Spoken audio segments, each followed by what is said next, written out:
Suami ini rela menjual istrinya kepada kakek tua kaya demi uang yang tidak seberapa. Namun, dia menyesal setelah mengetahui apa yang dilakukan kakek itu. Matahari sore mulai tenggelam di balik gedung-gedung tinggi kota Jakarta. Rian duduk di kursi plastik usang di teras rumah kontrakannya, menatap layar ponselnya dengan wajah muram. Notifikasi utang dari bank kembali muncul, angka yang semakin besar setiap harinya. Ia menghela napas panjang, lalu melempar ponselnya ke atas meja kayu yang sudah reot. "Kenapa kita selalu susah begini?" gumamnya pelan, hampir seperti berbicara pada dirinya sendiri. Lina, istrinya, keluar dari dapur membawa 2 gelas teh manis hangat. Wanita itu tersenyum lembut meski pakaiannya sederhana dan rambutnya sedikit berantakan karena seharian bekerja di dapur. "Ini tehnya, sayang," katanya sambil meletakkan salah satu gelas di depan Rian. Rian hanya mengangguk singkat tanpa menyentuh minumannya. Matanya tetap tertuju pada layar ponselnya, memandangi angka-angka merah yang membuatnya semakin frustrasi. Lina melihat ekspresi suaminya dan mendekat, duduk di sampingnya. "Apa ada masalah lagi?" tanya Lina dengan nada khawatir. "Kamu bisa cerita padaku, Rian." Rian menoleh sejenak, memandang wajah Lina yang penuh perhatian. Ia sempat terdiam, merasa bersalah karena harus menanggung semua beban ini sendirian. Namun, ego dan ambisinya lebih kuat daripada rasa sayangnya saat itu. "Tidak ada apa-apa," jawabnya dingin, lalu bangkit berdiri. "Aku mau keluar sebentar." Tanpa memberikan penjelasan lebih lanjut, Rian mengenakan jaketnya dan melangkah keluar. Lina hanya bisa menatap punggung suaminya dengan perasaan cemas. Ia tak tahu bahwa malam itu akan menjadi awal dari perubahan besar dalam hidup mereka. Di sebuah kafe mewah di pusat kota, Rian bertemu dengan Pak Tirta, seorang pengusaha kaya yang sudah tua namun masih energik. Pria paruh baya itu dikenal sebagai salah satu orang terkaya di kota, dengan bisnis properti dan investasi yang tersebar di seluruh negeri. Mereka duduk berhadapan di meja sudut, jauh dari keramaian. "Jadi, kamu benar-benar serius ingin menjual istrimu?" tanya Pak Tirta langsung, dengan nada datar namun penuh minat. Rian terdiam sesaat, hatinya berdebar keras. Ia tahu bahwa apa yang ia lakukan adalah salah, tapi godaan 5 miliar rupiah terlalu besar untuk ditolak.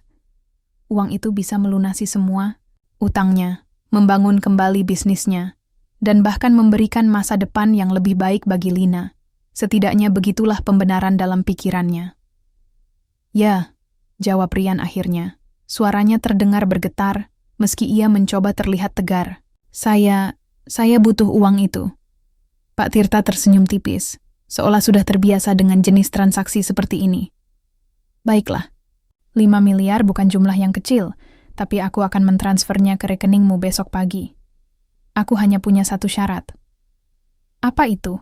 tanya Rian, matanya berbinar penuh harap. "Kamu tidak boleh memberitahunya tentang uang ini. Biarkan dia mengira bahwa kalian berpisah karena alasan lain. Aku tidak ingin ada drama." Rian mengangguk cepat, tanpa ragu sedikit pun. Pikirannya dipenuhi oleh bayangan kebebasan finansial dan kesuksesan yang selama ini ia impikan. Ia bahkan tidak sempat mempertimbangkan bagaimana perasaan Lina nanti. Keesokan harinya, Rian pulang ke rumah dengan langkah gontai. Wajahnya tampak lelah, namun ada kilatan keteguhan di matanya. Lina menyambutnya dengan senyum, seperti biasa, meskipun ia merasakan ada sesuatu yang berbeda dari sikap suaminya. "Ada apa, Rian? Kamu tampak aneh," kata Lina, mencoba menyentuh tangannya. Rian menepis tangan Lina dengan kasar, membuat wanita itu terkejut. "Kita harus bercerai," katanya tiba-tiba, tanpa basa-basi. Lina membeku. Matanya membelalak tak percaya. "Apa? Kenapa tiba-tiba?" "Kita tidak cocok lagi," potong Rian dingin. "Aku sudah tidak bisa melanjutkan hidup seperti ini. Kita terlalu miskin, Lina. Aku butuh kehidupan yang lebih baik." Air mata mulai mengalir di pipi Lina. Ia mencoba berbicara, tapi kata-katanya tercekat di tenggorokan. Hatinya hancur, namun ia juga merasa ada sesuatu yang disembunyikan oleh Rian. Namun, ia tak punya pilihan selain menerima keputusan suaminya. Beberapa hari kemudian, Lina resmi menikah dengan Pak Tirta. Rian hadir di acara pernikahan itu, tapi ia hanya berdiri di sudut ruangan, menatap mantan istrinya dari kejauhan. Di wajah Lina, ia melihat kesedihan yang mendalam, namun juga ada kepasrahan. Saat itu Rian merasa lega, karena utangnya lunas dan masa depannya terjamin. Namun, di lubuk, hatinya yang paling dalam, ada rasa kosong yang tak bisa diisi oleh uang sebanyak apapun. Hari-hari setelah pernikahan Lina dengan Pak Tirta terasa seperti mimpi buruk bagi Rian. Awalnya, ia merasa lega karena semua utangnya lunas dan kehidupannya mulai berubah drastis. Dengan uang 5 miliar rupiah di tangannya, ia membayar semua, hutang, menyewa kantor baru di gedung megah, dan mulai membangun bisnis properti kecil-kecilan. Namun, semakin hari, semakin ia merasakan ada sesuatu yang hilang dalam hidupnya. Lina pindah ke rumah mewah Pak Tirta, sebuah villa besar di pinggir kota dengan taman luas dan kolam renang. Meskipun hidupnya sekarang jauh lebih nyaman daripada saat bersama Rian, hatinya tetap kosong. Ia mencoba untuk menerima takdirnya, berusaha melihat sisi baik dari pernikahannya dengan Pak Tirta. Pria tua itu sangat baik padanya, lembut, pengertian, dan tidak pernah memaksakan apapun. Namun, cinta yang dulu ia rasakan untuk Rian sulit dilupakan. Suatu malam, Lina duduk sendirian di tepi kolam renang, menatap bintang-bintang di langit. Matanya berkaca-kaca saat ia mengingat momen-momen indah bersama Rian, saat mereka tertawa bersama di meja makan, saat mereka berjalan-jalan di pasar malam meski hanya dengan uang pas-pasan, atau saat mereka saling berbagi impian tentang masa depan. "Kenapa kamu bisa melakukan ini padaku, Rian?" Gumamnya pelan, suaranya tercekat oleh isak tangis. Pak Tirta, yang kebetulan lewat, melihat Lina dari kejauhan. Ia mendekat dan duduk di sampingnya, tanpa mengatakan apa-apa. Setelah beberapa saat, ia akhirnya berbicara dengan nada lembut. "Aku tahu kamu masih mencintainya," kata Pak Tirta, membuat Lina tersentak. "Aku tidak bodoh, Nak. Aku bisa melihat luka di matamu." Lina menundukkan kepala, tak mampu menyangkal perkataan Pak Tirta. "Maafkan aku, Pak. Aku tidak bermaksud." Pak Tirta mengangkat tangan, memotong kata-katanya. "Tidak apa-apa. Aku tidak menikahimu karena aku mengharapkan cintamu. Aku hanya ingin memberimu kehidupan yang lebih baik. Jika suatu hari kamu merasa bisa melupakannya, aku akan senang. Tapi jika tidak, aku juga akan memahami."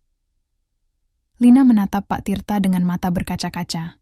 Ia merasa bersalah karena tidak bisa membalas kebaikan pria itu dengan cinta, tapi di sisi lain, ia juga merasa lega karena Pak Tirta tidak memaksakan apapun padanya.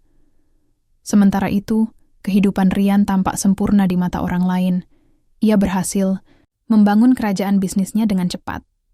Proyek-proyek propertinya laris manis, dan ia mulai dikenal sebagai salah satu pengusaha muda yang sukses di kota. Namun, di balik kesuksesannya, ada lubang besar di hatinya yang tak bisa diisi oleh uang. Setiap malam, Rian pulang ke apartemen mewahnya yang sunyi. Ia duduk di sofa besar di ruang tamu, menatap layar televisi yang menyala tanpa benar-benar menonton apapun. Pikirannya selalu kembali pada Lina. Senyumnya, tawanya, cara dia memasak teh manis untuknya setiap sore. Semua kenangan itu terasa begitu jelas, namun juga begitu jauh. Suatu malam, saat ia sedang minum segelas whisky di balkon apartemennya, ponselnya berdering. Ia melihat nama yang tertera di layar, teman lamanya, Andi. Mereka sudah lama tidak bertemu, jadi Rian memutuskan untuk mengangkat panggilan itu. "Rian, lama nggak ketemu. Gimana kabar lo?" sapa Andi dengan nada ceria. "Baik," jawab Rian singkat, mencoba terdengar santai meski hatinya kosong. "Lo udah dengar kabar tentang Lina?" tanya Andi tiba-tiba, membuat Rian terperanjat. "Kabar, apa?" tanya Rian, suaranya sedikit bergetar.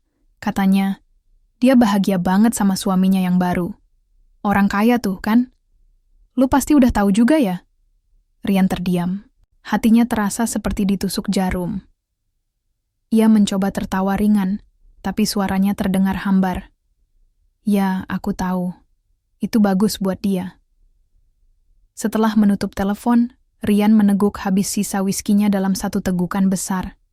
Ia merasa cemburu, marah, dan menyesal sekaligus. Kenapa ia harus menjual Lina demi uang? Apakah cinta dan kebahagiaan mereka benar-benar tidak berarti apa-apa dibandingkan materi? Beberapa minggu kemudian, Rian mencoba melupakan Lina dengan tenggelam dalam pekerjaan. Ia bekerja siang malam, menghadiri pertemuan bisnis, dan menjalin hubungan dengan investor. Namun, semakin ia sibuk, semakin ia merasa hampa. Uang yang dulunya ia anggap sebagai solusi atas semua masalahnya, kini terasa seperti racun yang perlahan-lahan menggerogoti jiwanya. Suatu hari, ia melihat foto Lina di media sosial. Wanita itu tampak cantik dalam balutan gaun elegan, berdiri di samping Pak Tirta di sebuah acara amal. Senyumnya terlihat tulus, meski ada sedikit kesedihan yang samar-samar terlihat di matanya. Rian menatap foto itu lama, hingga air matanya mulai mengalir tanpa ia sadari. Ia menyadari bahwa ia telah membuat kesalahan besar. Ia telah menukar cinta sejati dengan uang, dan kini ia harus membayar harga mahal atas keputusan impulsifnya. Kenapa aku bisa sebodoh ini? Gumamnya, menundukkan kepala dengan penuh penyesalan. Namun, ia tahu bahwa penyesalan tidak akan mengubah apapun. Ia harus mencari cara untuk memperbaiki kesalahannya, meskipun ia tidak tahu apakah Lina akan mau menerimanya kembali. 5 tahun telah berlalu sejak keputusan Rian untuk menjual Lina. Kini, Rian adalah seorang pengusaha sukses dengan nama besar di dunia bisnis properti. Namun, kesuksesannya tidak mampu menghapus bayang-bayang masa lalu yang terus menghantuinya. Setiap kali ia melihat pasangan suami istri yang saling mencintai, atau mendengar tawa anak-anak kecil di taman, pikirannya selalu kembali pada Lina. Ia mulai bertanya-tanya bagaimana kehidupan mantan istrinya setelah 5 tahun berpisah. Rian mencoba mencari informasi tentang Lina secara diam-diam. Awalnya, ia hanya mendengar kabar dari teman-temannya bahwa Lina hidup bahagia bersama Pak Tirta. Kabarnya, wanita itu tinggal di rumah megah dan sering terlihat menghadiri acara sosial bersama suaminya. Namun, ada sesuatu yang aneh. Beberapa orang mengatakan bahwa Lina jarang berbicara atau tersenyum dalam acara-acara tersebut. Bahkan, beberapa bulan terakhir, namanya hampir tidak pernah disebut lagi di media sosial. Rasa penasaran Rian semakin memuncak. Ia memutuskan untuk menyewa seorang detektif swasta bernama Andika untuk mencari tahu lebih banyak tentang kehidupan Lina. Setelah beberapa minggu melakukan penyelidikan, Andika akhirnya memberikan laporan kepada Rian. Pak Tirta meninggal 2 tahun lalu, kata Andika, membuat Rian terkejut. Dia meninggalkan semua hartanya untuk Lina sebagai warisan. Sekarang, dia adalah salah satu wanita terkaya di kota. Rian terdiam. Hatinya dipenuhi oleh campuran rasa bersalah, cemburu, dan penyesalan. Ia tak pernah menyangka bahwa Pak Tirta sudah tiada dan Lina kini hidup mandiri dengan kekayaan yang luar biasa. Namun, ada satu hal yang membuatnya semakin bingung. Kenapa dia jarang terlihat di acara sosial? Tanya Rian, suaranya terdengar ragu. Andika mengangkat bahu. Menurut sumber saya, dia lebih memilih hidup tenang dan jauh dari sorotan publik. Dia juga aktif dalam kegiatan amal, tapi tidak pernah mau tampil di depan kamera. Setelah pertemuan itu, Rian semakin terobsesi untuk mengetahui lebih banyak tentang Lina. Ia mulai mengingat momen-momen indah mereka bersama. Di malam-malam sepi, ia sering duduk di balkon apartemennya, memandang langit malam sambil membayangkan senyum Lina. Semua kenangan itu terasa begitu nyata, seolah-olah baru terjadi kemarin. Suatu hari, saat sedang berjalan-jalan di pusat kota, Rian melihat sosok yang sangat familiar. Seorang wanita berjalan di seberang jalan, mengenakan gaun sederhana dengan kerudung putih. Meskipun wajahnya tertutup sebagian, Rian yakin bahwa itu adalah Lina. Ia langsung menyeberang jalan, berusaha mengejarnya. Lina, panggilnya, suaranya terdengar bergetar. Wanita itu berhenti sejenak, lalu menoleh. Matanya melebar ketika melihat Rian. Selama beberapa detik, mereka hanya saling menatap tanpa berkata apapun. Akhirnya, Lina berbicara dengan nada datar. "Apa yang kamu lakukan di sini, Rian?" Rian terdiam. Ia merasa seperti anak kecil yang ketahuan melakukan kesalahan besar. Aku hanya ingin melihatmu, katanya pelan. Bagaimana kabarmu? Lina tersenyum tipis, namun matanya masih dingin. Aku baik-baik saja. Kamu tidak perlu khawatir tentang aku. Rian mencoba mendekat, tapi Lina mundur selangkah. Aku tahu aku salah, Lina. Aku tahu aku bodoh dulu. Tapi aku ingin memperbaiki semuanya. Apakah kita bisa bicara? Lina menggeleng, pelan. Tidak ada yang perlu dibicarakan, Rian. Masa lalu biarlah tetap di masa lalu.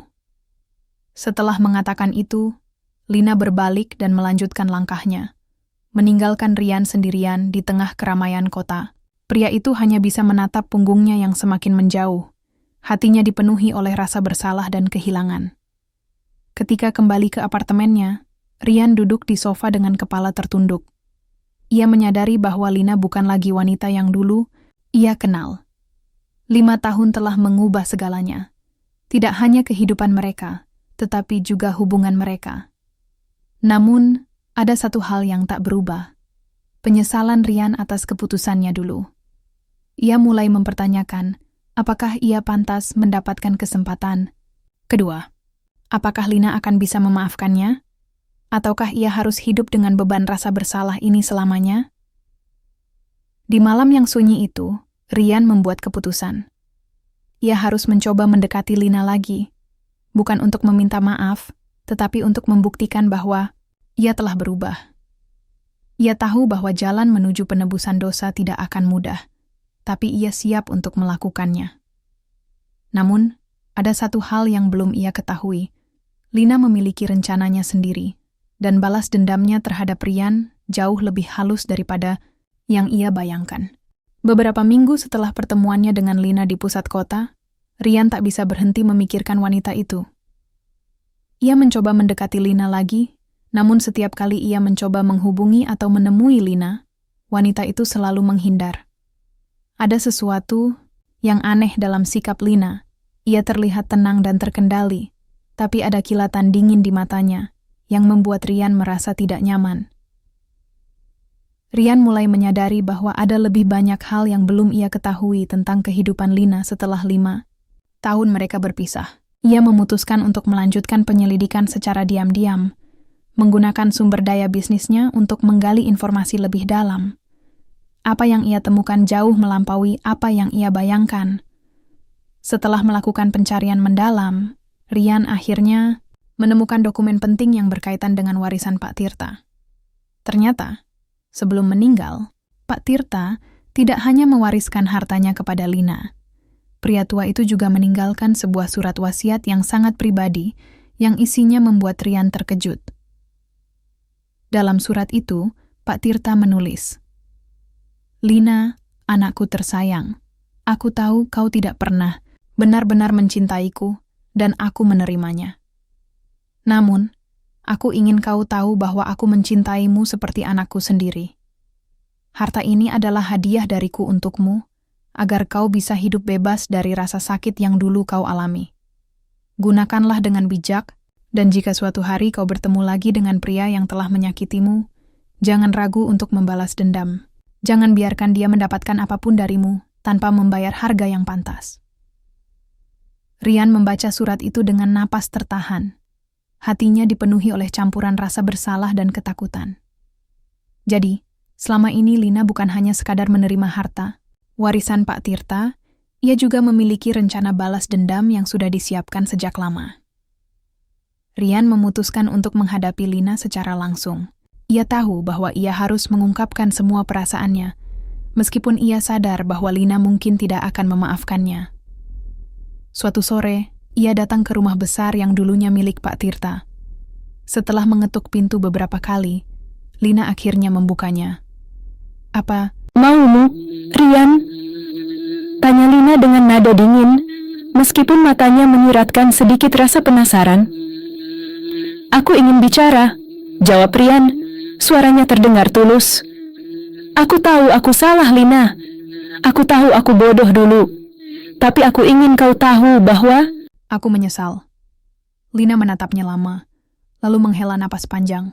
Masuklah, katanya akhirnya, membuka pintu lebih lebar. Mereka duduk di ruang tamu yang luas, dikelilingi oleh kemewahan yang kontras dengan suasana hati mereka.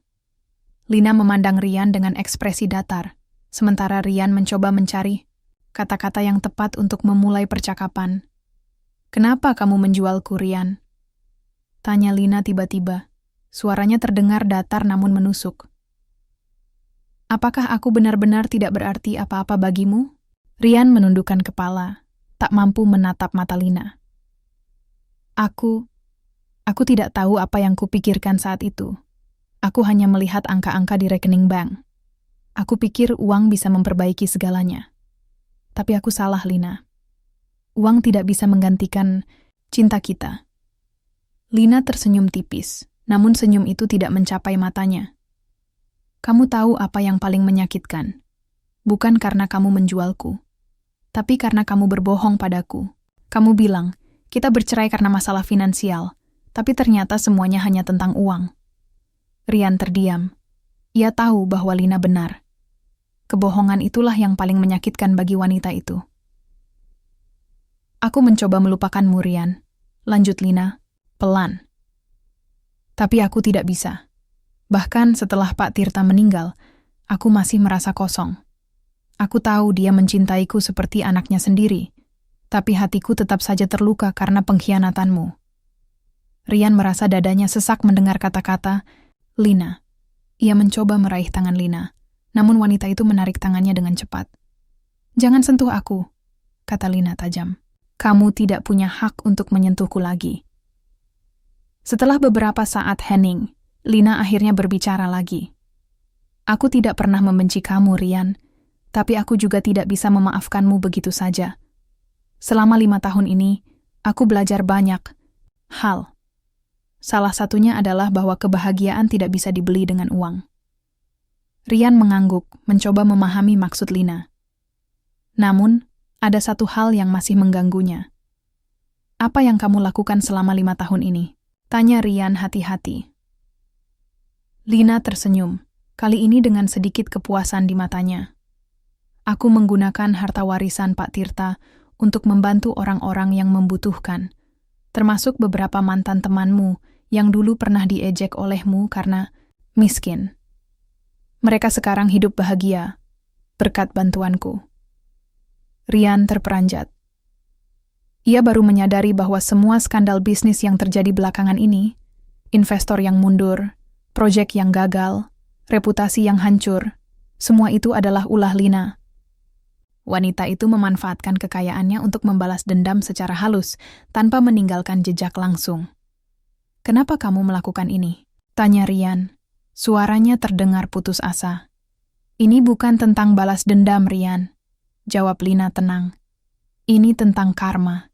Kamu menukar cinta dengan uang, dan sekarang kamu kehilangan segalanya karena uang. Itu adil, bukan?" Rian tak bisa berkata apa-apa lagi. Ia menyadari bahwa ia telah kehilangan segalanya, bisnisnya, reputasinya, dan yang paling penting, cinta sejatinya. Rian duduk di kursi kerjanya yang kosong, menatap layar laptop yang kini hanya menampilkan grafik bisnis yang terus menurun. Semua proyeknya gagal satu persatu, investor mundur tanpa alasan jelas, dan reputasi namanya hancur di dunia bisnis. Ia mencoba mencari tahu siapa dalang di balik semua ini, tapi semuanya mengarah pada satu nama, Lina. Ia menyadari bahwa wanita itu telah memanfaatkan kekayaannya untuk meruntuhkan kerajaan bisnis yang ia bangun selama bertahun-tahun. Tidak hanya itu, Lina juga diam-diam membantu orang-orang yang pernah ia abaikan atau sakiti di masa lalu.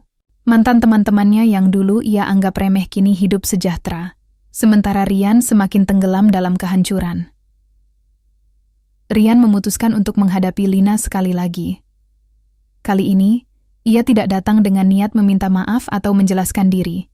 Ia hanya ingin tahu apakah ada cara untuk menghentikan semua ini, untuk memperbaiki kesalahannya meskipun ia tahu itu hampir mustahil. Ia mendatangi rumah besar Lina di sore hari. Saat pintu dibuka, Lina tampak terkejut melihatnya, namun ekspresinya segera berubah menjadi dingin. "Apalagi Rian?" tanya Lina dengan nada tajam. "Aku sudah memberitahumu segalanya. Aku tahu apa yang kamu lakukan, kata Rian, pelan, suaranya penuh penyesalan. Aku tahu semua ini adalah ulahmu. Kamu benar-benar berhasil menghancurkanku. Lina tersenyum tipis, namun matanya tetap dingin. Itu bukan tentang menghancurkanmu, Rian. Itu tentang membuatmu merasakan apa yang aku rasakan 5 tahun lalu. Kamu menukar cinta dengan uang, dan sekarang karma datang padamu. Rian menundukkan kepala, tak mampu menyangkal perkataan Lina. Aku tahu aku salah, Lina. Aku tahu aku bodoh. Tapi apakah kamu tidak bisa memaafkanku? Apakah tidak ada cara untuk memperbaiki semuanya? Lina terdiam sejenak, lalu menghela napas panjang. Kamu pikir permintaan maaf bisa memperbaiki segalanya? Kamu pikir kata-kata bisa menghapus semua rasa sakit yang aku rasakan selama 5 tahun ini? Rian tak bisa menjawab. Ia hanya bisa menatap Lina dengan mata penuh penyesalan. Kamu tidak tahu bagaimana rasanya hidup tanpa cinta sejati, lanjut Lina pelan. Setiap malam aku memikirkan kenangan kita bersama. Setiap kali aku melihat foto kita, aku merasa seperti bagian dari diriku hilang. Dan sekarang, setelah semua yang terjadi, kamu datang padaku, berharap semuanya bisa kembali seperti dulu? Rian merasa dadanya sesak. Ia tahu bahwa ia tidak punya hak untuk meminta apapun dari Lina. Namun ia juga tahu bahwa ia harus mencoba. Aku tidak meminta untuk kembali seperti dulu, kata Rian akhirnya. Aku hanya ingin membuktikan bahwa aku telah berubah. Aku ingin menebus kesalahanku, meskipun aku tahu itu tidak akan mudah. Lina menatap Rian lama, mencoba membaca ekspresi di wajahnya. Ada sesuatu dalam tatapan mata pria itu yang membuatnya ragu. Sebuah ketulusan yang belum pernah ia lihat sebelumnya. Baiklah, kata Lina akhirnya. Jika kamu benar-benar ingin menebus kesalahanmu, mulailah dengan membantu orang-orang yang dulu kamu abaikan. Buktikan bahwa kamu telah berubah. Rian mulai menjual semua asetnya yang tersisa untuk membantu orang-orang yang pernah ia sakiti. Ia mendatangi mantan teman-temannya, meminta maaf secara langsung, dan memberikan bantuan finansial kepada mereka. Ia juga mulai bekerja sebagai relawan di yayasan amal yang didirikan oleh Lina, meskipun awalnya wanita itu menolak kehadirannya. Setiap hari Rian bekerja keras untuk membantu orang lain tanpa mengharapkan imbalan apapun. Ia menyadari bahwa kebahagiaan sejati tidak bisa dibeli dengan uang, melainkan dengan ketulusan dan pengabdian. Lina mengamati semua ini dari kejauhan. Meskipun ia masih belum sepenuhnya memaafkan Rian, ia mulai melihat perubahan dalam diri pria itu. Hatinya yang dulu dipenuhi oleh rasa dendam perlahan-lahan mulai luluh. Suatu hari, saat mereka sedang bekerja di yayasan amal, Lina mendekati Rian. "Kenapa kamu melakukan semua ini?" tanyanya pelan. Rian menoleh, menatap Lina dengan mata penuh harap. "Karena aku ingin membuktikan bahwa aku telah berubah. Aku ingin memperbaiki kesalahanku, meskipun aku tahu itu tidak akan mudah." Lina tersenyum tipis, kali ini dengan sedikit kelembutan di matanya. "Aku tidak tahu apakah aku bisa memaafkanmu sepenuhnya, Rian. Tapi aku menghargai usahamu." Rian mengangguk, hatinya dipenuhi oleh rasa syukur. Ia tahu bahwa jalan menuju penebusan dosa masih panjang, tapi setidaknya ia telah mengambil langkah pertama. Beberapa bulan berlalu sejak Rian mulai bekerja di yayasan amal milik Lina. Ia tidak lagi mengenakan setelan mahal atau mengendarai mobil mewah. Kini, ia lebih sering terlihat dengan pakaian sederhana, berkeringat saat membantu membangun rumah, untuk keluarga kurang mampu atau mengajar anak-anak di pusat pendidikan komunitas. Perubahan drastis dalam hidupnya membuat banyak orang terkejut, termasuk mantan rekan bisnisnya yang dulu pernah mencibirnya. Namun, bagi Rian, ini bukan tentang pencitraan atau memperbaiki reputasi. Ini adalah cara baginya untuk menemukan makna baru dalam hidup, sesuatu yang jauh lebih berharga daripada uang atau kekuasaan. Setiap kali ia melihat senyum tulus dari orang-orang yang ia bantu, ia merasa seperti sedikit demi sedikit menebus kesalahannya pada Lina dan semua orang yang pernah ia sakiti. Meskipun Lina masih belum sepenuhnya memaafkan Rian, hubungan mereka mulai membaik secara perlahan. Mereka sering bekerja bersama di yayasan, berdiskusi tentang proyek-proyek baru, dan saling mendukung dalam misi kemanusiaan mereka. Ada momen-momen kecil yang membuat Rian merasa bahwa mungkin, suatu hari nanti, mereka bisa memulai lembaran baru. Suatu sore, setelah seharian bekerja di lapangan, Rian dan Lina duduk di bawah pohon rindang di halaman yayasan. Matahari mulai tenggelam, menyelimuti langit dengan warna oranye lembut. Suasana hening, hanya terdengar suara angin yang berbisik di antara dedaunan. "Aku ingin berterima kasih padamu," kata Rian pelan, memecah keheningan. "Karena kamu memberiku kesempatan untuk membuktikan bahwa aku telah berubah." Lina menoleh, menatap Rian dengan ekspresi yang sulit dibaca. "Aku tidak melakukan ini untukmu, Rian. Aku melakukannya karena aku percaya pada misi yayasan ini. Tapi, aku harus mengakui bahwa aku melihat perubahan dalam dirimu." Rian tersenyum tipis, hatinya dipenuhi oleh rasa haru. "Aku tahu aku tidak bisa mengubah masa lalu. Tapi aku berharap, suatu hari nanti, kita bisa menemukan cara untuk melanjutkan hidup tanpa terus memikirkan apa yang terjadi dulu." Lina terdiam sejenak, lalu menghela napas panjang. "Aku tidak tahu apakah aku bisa melupakan semuanya, Rian. Tapi aku bersedia mencoba. Selama kamu tetap seperti ini, tulus dan rendah hati, aku akan memberimu kesempatan." Kata-kata itu membuat Rian merasa lega, meskipun ia tahu bahwa jalan menuju rekonsiliasi masih panjang. Ia menyadari bahwa memperbaiki hubungan dengan Lina bukanlah tentang kembali ke masa lalu, melainkan tentang membangun fondasi baru yang didasarkan pada pengertian dan pengabdian. Di malam-malam sunyi, Rian sering duduk di balkon apartemen sederhana yang ia sewa, memandang langit malam yang dipenuhi bintang-bintang. Ia memikirkan semua yang telah terjadi dalam hidupnya, kesalahannya, kehilangannya, dan perjalanan panjang menuju penebusan dosa. Ia menyadari bahwa cinta sejati tidak bisa dibeli dengan uang, dan kebahagiaan sejati tidak bisa diukur dengan materi.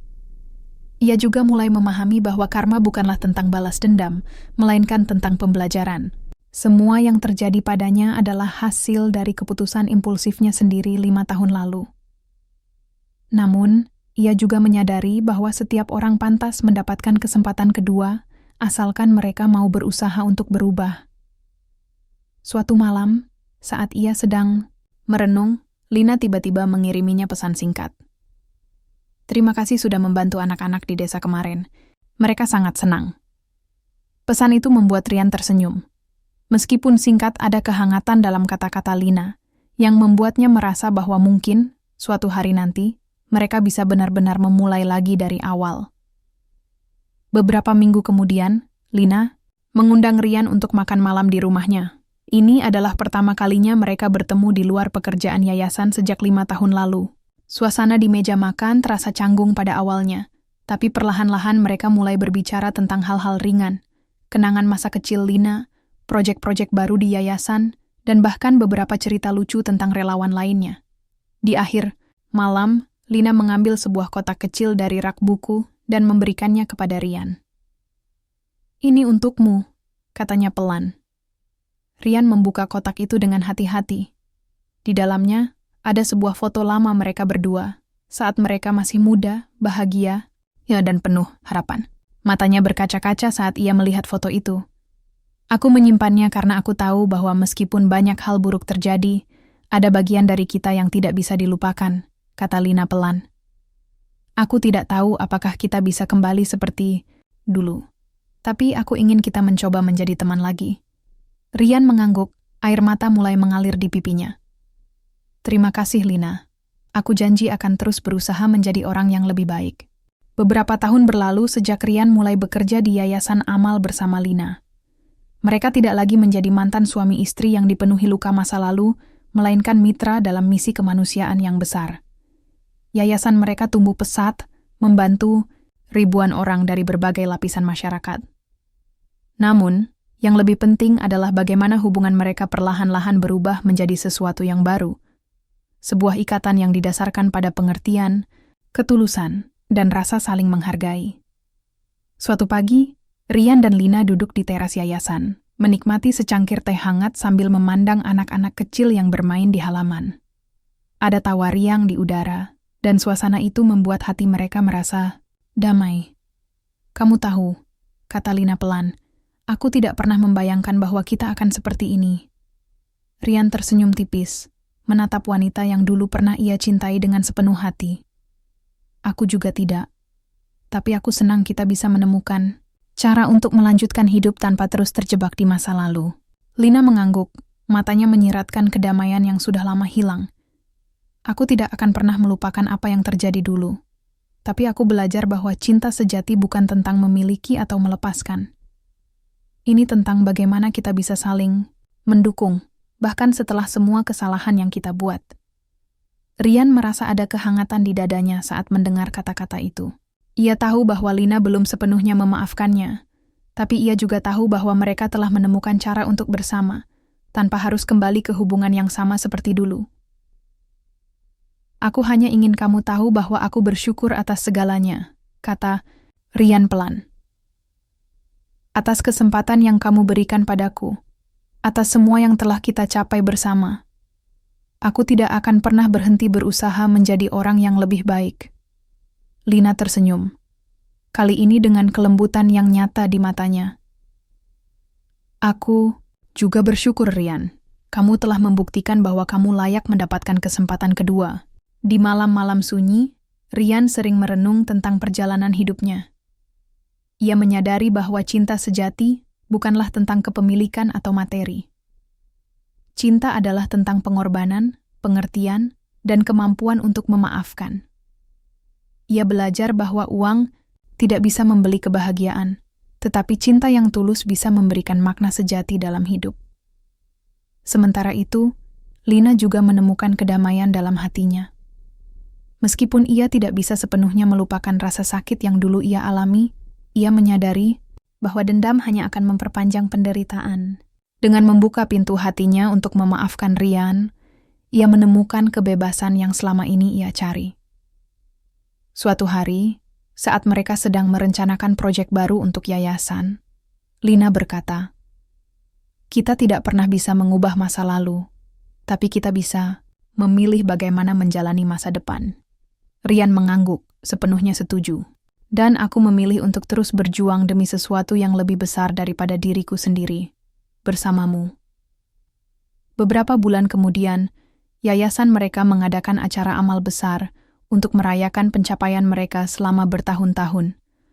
Acara itu dihadiri oleh ratusan orang yang pernah mereka bantu. Keluarga-keluarga yang dulunya miskin, kini hidup sejahtera. Anak-anak yang dulunya putus sekolah kini menjadi pemimpin komunitas, dan banyak lagi. Di tengah acara, Rian dan Lina naik ke panggung. Untuk memberikan pidato singkat, Rian berdiri di samping Lina, merasa bangga dan bersyukur atas segala yang telah mereka capai bersama. "Hari ini, kami ingin mengucapkan terima kasih kepada semua orang yang telah mendukung yayasan ini," kata Rian dengan suara tegas, namun penuh emosi. "Tapi yang lebih penting, kami ingin mengingatkan bahwa cinta sejati bukan tentang apa yang kita miliki, melainkan tentang apa yang kita berikan." Lina melanjutkan dengan senyum lembut di wajahnya. "Kami berharap bahwa cerita kami bisa menjadi inspirasi bagi semua orang di sini. Bahwa meskipun kita pernah membuat kesalahan, kita selalu punya kesempatan untuk memperbaikinya. Yang penting adalah niat dan usaha kita untuk menjadi lebih baik." Setelah pidato itu, tepuk tangan meriah memenuhi ruangan. Rian dan Lina berdiri berdampingan, saling menatap dengan rasa hormat dan kebanggaan.